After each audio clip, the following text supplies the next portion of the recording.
Something's different here.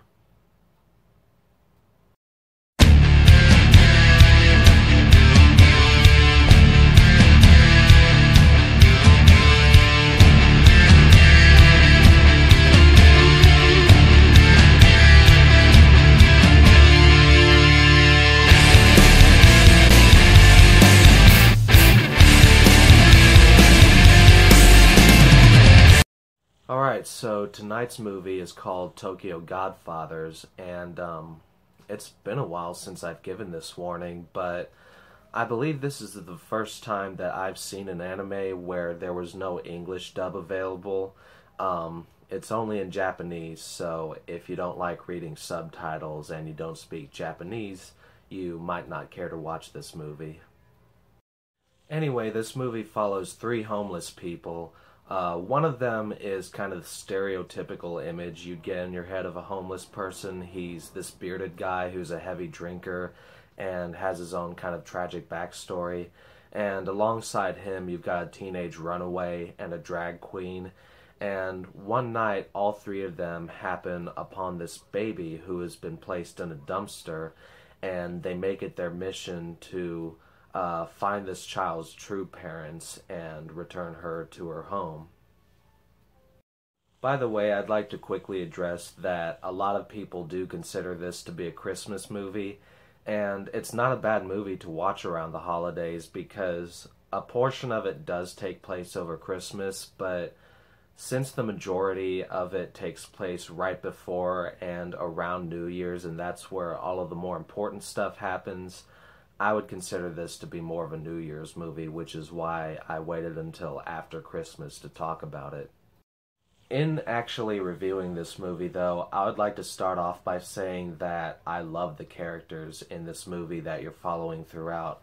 I mean, on one hand, these are incredibly flawed people. They have done stupid things in the past, and they even continue to do these extremely dumb things throughout the movie, yet at the same time it never becomes overbearing to the point where you stop giving a shit about them. They are very likable people, and you are rooting for them all the way through.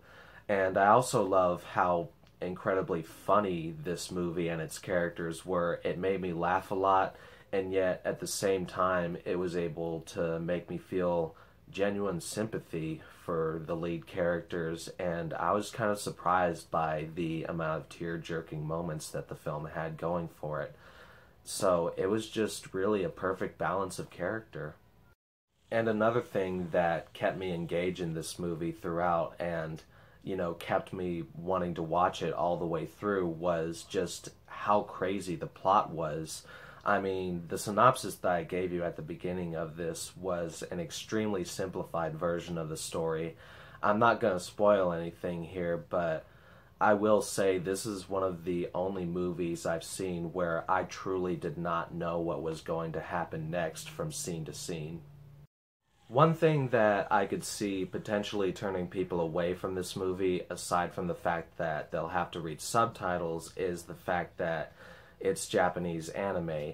I know that some people are not a big fan of the medium, and a lot of the times the problem is that most shows can be so weird that it becomes overwhelming at times, but it felt like the story in this film was working within the confines of reality for the most part. The only point where it becomes, you know, unrealistic is towards the end, but even then it felt like those moments were adding to the story. But this is a real world with some very real people in it. Also, I love the scenes in this movie whenever characters were in a high state of emotion, especially anger, and their faces just became so much more expressive. It was almost like they were made out of rubber.